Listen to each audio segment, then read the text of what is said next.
जय श्री कृष्णा दोस्तों, राधे राधे। आज हम सभी गणेश जी की कृपा से उनकी महिमा कथा सुनेंगे। आइए कथा को प्रारंभ करते हैं। यह बात उस समय की है जब ऋषि ग्रत समद के घर भगवान गजानन की कृपा से उनके घर एक तेजस्वी बालक प्रकट हुआ। उसे ऋषि ने जब देखा तो वो आश्चर्यचकित हो गए। वह बालक उनसे नम्र वाणी में बोला, मैं आपकी छींक से उत्पन्न हुआ हूँ, आपका पुत्र हूँ। जब तक मैं अपने पैरों पर खड़ा नहीं होता तब तक आप मेरा पालन कीजिए, फिर तो मैं स्वयं से ही सब देवताओं और तीनों लोकों को जीत लूँगा। उसकी बात सुनकर ऋषि कुछ करें तो उन्हें माता के वचन याद आ गए, परंतु करते भी क्या। उन्होंने बालक से कहा, पुत्र तुम गणेश जी की उपासना करो। यह कहकर उन्होंने उसे गणेश जी का मंत्र देकर उपासना विधि भी बतलाई। बालक वहाँ से चला गया। उसने एकांत में वन में जाकर वरदराज की आराधना आरंभ की। वह भी एक पांव के अंगूठे से खड़ा रहकर तपस्या करता रहा। उसे भी पिता के समान निराहार रहकर घोर तप करते हुए 15,000 वर्ष व्यतीत हो गए। तब उससे भगवान गणेश्वर प्रसन्न हो गए। उन्होंने एक भयंकर शब्द के साथ उसे दर्शन दिए। मुनि कुमार ने देखा कि स्वयं भगवान साक्षात खड़े हैं तो वह उनके चरणों में गिर गया। गणेश जी ने हर्षपूर्वक कहा, उठो भक्त श्रेष्ठ, मैं तुम पर प्रसन्न हुआ हूँ, अपना इच्छित वर मांग लो मुझसे। मुनि कुमार ने हाथ जोड़कर निवेदन किया, प्रभु मैं आपके असीम तेज से अत्यंत विस्मित और भयभीत हूँ। कृपा कीजिए प्रभु, मेरी इच्छा पूर्ण कर दीजिए नाथ। मैं बालक हूँ, स्तुति किस प्रकार की जाती है इसका ज्ञान नहीं है। यदि आप प्रसन्न हैं तो मुझे त्रैलोक्य विजय का वर प्रदान कीजिए। देव दानव मनुष्य राक्षस गंधर्व किन्नर तथा सर्प आदि सभी मेरे वश में हो जाएं। इंद्र आदि सभी लोकपाल सदैव मेरी सेवा करें। इस जीवन में सभी सुखों को भोग कर अंत में मोक्ष भी प्राप्त करूं। भगवान गणपति बोले, हे वत्स, तुम सदैव भय रहित और तीनों लोकों के विजेता होगी। मैं तुम्हें लोहे चांदी और सोने के तीनों नगर प्रदान करता हूँ। इन्हें भगवान शंकर के अतिरिक्त कोई भी नहीं तोड़ सकेगा। यह तीनों पुर शिव जी के एक ही बाण से टूट जाएंगी। तीनों पुरों के स्वामी होने के कारण तुम्हारा नाम त्रिपुरा हो गया। वर प्रदान कर गणेश जी अंतर्हित हो गए। त्रिपुरासुर ने उनकी मूर्ति स्थापित की और उनका पूजन किया। उसके पश्चात वह त्रिलोक्य विजय के लिए चल पड़ा। धरती स्वर्ग पाताल सभी पर उसका अधिकार हो गया। देवताओं सहित इंद्र हार गए। उसके भय से देव समुदाय वन पर्वत आदि की गुफाओं में छिपता फिरा। चतुर्भुज ब्रह्मा जी नाभि कमल में प्रविष्ट हो गए। भगवान विष्णु भी क्षीर सागर में जा छिपे। त्रिपुरासुर प्रचंड हो उठा। उसके 2 पुत्र हुए जिनका नाम चंड और प्रचंड थे। उसने चंड को वैकुंठ को और प्रचंड को ब्रह्मलोक का अधिकारी बना दिया। त्रिपुरासुर को इतने से भी शांति नहीं मिली। उसका लालच इतना बड़ा कि वह कैलाश पर जा पहुंचा। शिव जी को उससे प्राप्त वरदान और शक्ति का ज्ञान था। वह अविलंब उसके सामने पहुंचकर बोली, वत्स मैं तुमसे संतुष्ट हूँ, तुम जो चाहो सो मांग लो। त्रिपुरासुर बोला, भोले बाबा यदि आप मुझ पर प्रसन्न हो तो कैलाश छोड़कर मंदराचल पर्वत पर चले जाओ। शिव जी समझ गए कि कैलाश छोड़े बिना काम नहीं चलेगा, इसलिए तुरंत ही मंदरगिरी को प्रस्थान कर गए। इस प्रकार संसार भर में असुर साम्राज्य छा गया। छिपे हुए इंद्र सहित सभी देवता अत्यंत दुखित थे। उनकी समझ में नहीं आता था कि असुर पर विजय कैसे प्राप्त हो। उसी अवसर पर देवर्षि नारद जी वहां आ पहुंचे। देवताओं ने मुनि का बड़ा स्वागत सत्कार किया और विनय पूर्वक बोली, ऋषिराज इस दैत्य से किस प्रकार छुटकारा प्राप्त हो, इसका कुछ उपाय निश्चित कीजिए। नारद जी बोले, देवगणों, भगवान विनायक जी के वरदान से ही त्रिपुरासुर इतना प्रचंड हुआ है। यदि तुम इन्हीं भगवान को प्रसन्न कर लो तो असुर का विनाश हो सकता है। यह कहकर नारद जी चले गए। देवताओं ने गणेश जी की आराधना आरंभ की। उनकी मंत्र मूर्ति का पूजन किया, जिससे प्रसन्न होकर वरदराज गणेश जी प्रकट हो गए। उनको सामने देखकर देवतागण गदगद कंठ से प्रार्थना करने लगी। हे परमार्थ स्वरूप, आपको नमस्कार है। हे सर्व संकटों को नष्ट करने वाले वरदराज, आपको नमस्कार है। सूत जी बोले, हे शौनक, देवताओं के इस प्रकार प्रार्थना करने पर श्री गणेश जी ने प्रसन्न होकर कहा, देवताओं, मैं तुम्हारी स्तुति से अत्यंत प्रसन्न हूँ। तुम क्या चाहते हो? देवताओं ने हाथ जोड़कर निवेदन किया, हे प्रभु, इसमें संदेह नहीं है कि आप सब कुछ दे सकते हैं, परंतु शंका यह है कि आपके वर की प्रचंडता को प्राप्त हुए त्रिपुरासुर का दमन अब किस प्रकार हो सकता है, क्योंकि आप अपने ही वचन को मिथ्या कैसे करेंगी? गणेश जी ने कहा, मैं तुम सबकी रक्षा करूंगा। त्रिपुरासुर तुम्हारा कुछ भी नहीं बिगाड़ सकेगा। देवगण बोले, हे प्रभु, हम उसी के भय से मारे मारे फिर रहे हैं। गणराज ने संतवना दी, यह सब कुछ समय का प्रभाव है देवताओं। जब तुम्हारा ऐश्वर्यशाली समय चला गया, तब यह संकट काल भी चला ही जाएगा। देखो, काल चक्र कभी रुकता नहीं, वह सदैव घूमता है। यद्यपि आज वह दैत्य कितना ही बलशाली क्यों ना हो, फिर भी उसका पतन भी अवश्य ही होगा। देवताओं ने कहा, हे प्रभु, आपने उसे इतनी शक्ति प्रदान की है, तो आप ही उसकी शक्ति का हरण भी कर सकते हैं। हमें अपना आश्रय प्रदान कीजिए प्रभु, हमें इस विपत्ति से शीघ्र ही छुड़ाइए। यह कहकर देवतागण उनके समक्ष दीन भाव से नतमस्तक हो गए। यह कहकर गणेश जी अंतर्ध्यान हो गए। देवता पुनः उनकी भक्ति पूर्वक उपासना करते रहे। उधर भगवान गणेश जी स्वयं ब्राह्मण का वेश रखकर त्रिपुरासुर के पास पहुंचे। उसने एक तेजस्वी ब्राह्मण का आगमन देखकर उनका सत्कार किया और फिर बोला, भगवान, आप कौन हैं? मैं आपकी क्या सेवा करूं? विप्र वेशधारी गणेश जी ने कहा, दैत्यराज, मेरा नाम कलाधर है। मुझे भगवान शंकर द्वारा पूजित उस गणेश प्रतिमा की अभिलाषा है जो कैलाश में विद्यमान है। उसे मुझे प्रदान कर दो। त्रिपुरासुर बोला, वह प्रतिमा अवश्य दूंगा। यह कहकर उन्होंने अपने अनुचरों को प्रतिमा लाने का आदेश दिया। किंतु जब भगवान शंकर कैलाश छोड़कर मंदराचल पर चले गए थे, तब उस प्रतिमा को भी साथ ले गए थे। अनुचरों ने लौटकर यह बात निवेदन की।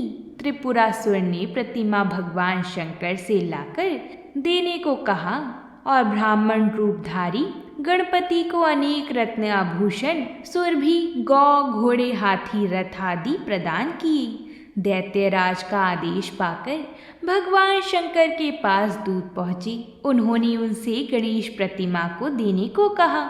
शिवजी बोले, वह प्रतिमा नहीं मिल सकती। अपने स्वामी से जाकर कह देना कि भविष्य में वह ऐसा साहस ना करे।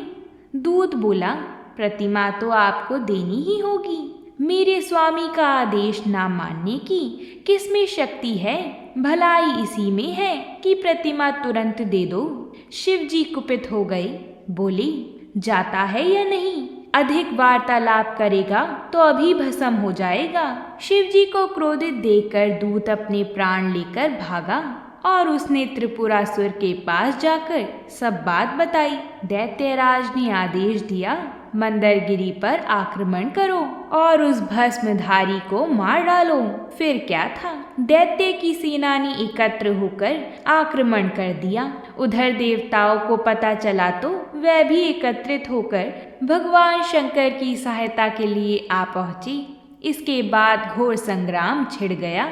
देवसेना का संरक्षण भगवान शंकर स्वयं कर रहे थे, परंतु दैत्यों का बल बहुत बड़ा हुआ था, इसलिए शिवजी की शरण होने पर भी देवगण उनके समक्ष ना ठहर सके और रण क्षेत्र छोड़कर इधर उधर भाग निकले। त्रिपुरासुर अपनी विजय के गर्व में फूल गया। उसने सोचा कि लगे हाथों इनकी स्त्री को भी क्यों ना हथिया लिया जाए। ऐसा विचार करके वह कैलाश की ओर बढ़ा। उसे ज्ञात था कि पार्वती जी उसी के अधिकार क्षेत्र में आए हुए कैलाश में रह रही हैं, इसलिए उन्हें पाना कठिन नहीं है। पार्वती जी ने जब यह सुना कि त्रिपुरासुर उन्हें लेने के लिए आ रहा है, उन्होंने अपने पिता हिमराज से अपनी कष्ट कथा कही तो वह इन्हें एक गुफा में ले गई और वहां छिपकर रहने को कहा।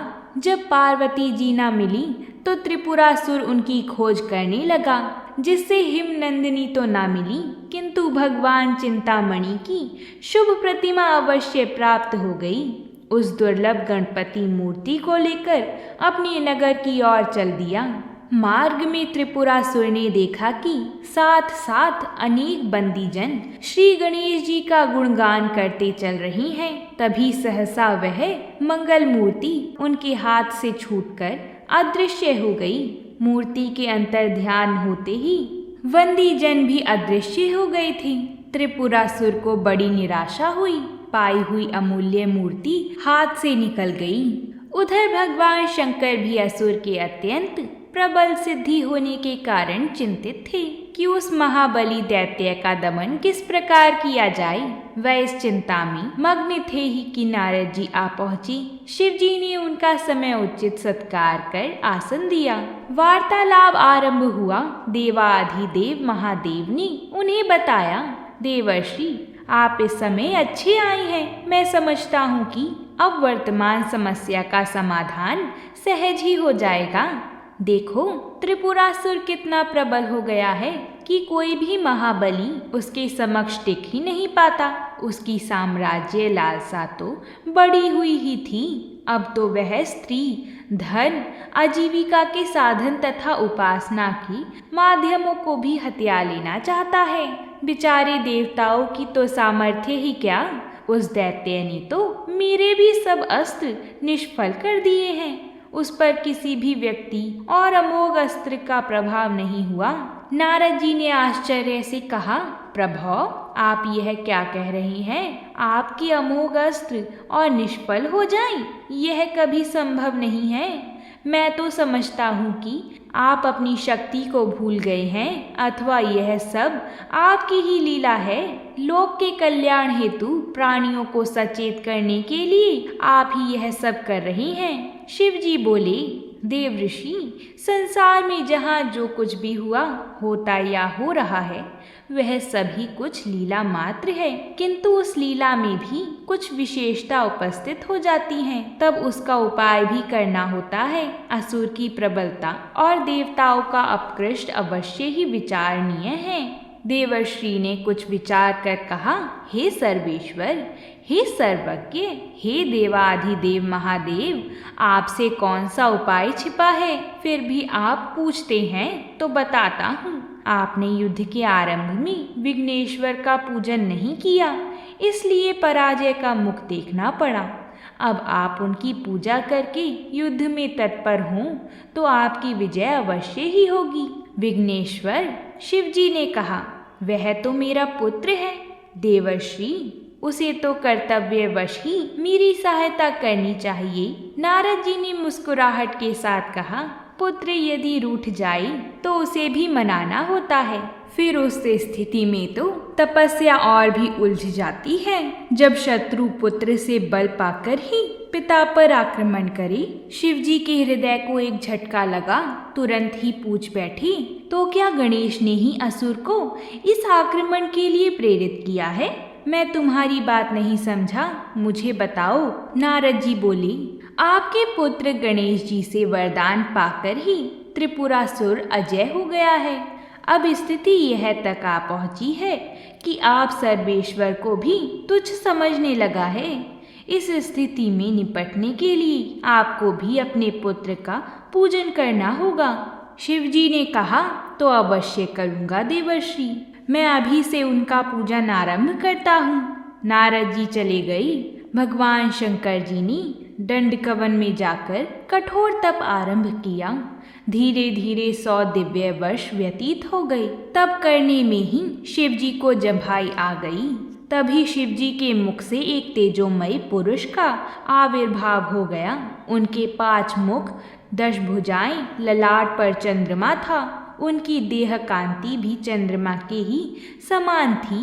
सर्पों के आभूषण तथा मुकुट और बाजूबंद धारण किए हुए थे। शिव जी ने उन्हें देखा तो सोचने लगी, क्या यह मेरा ही दूसरा रूप है?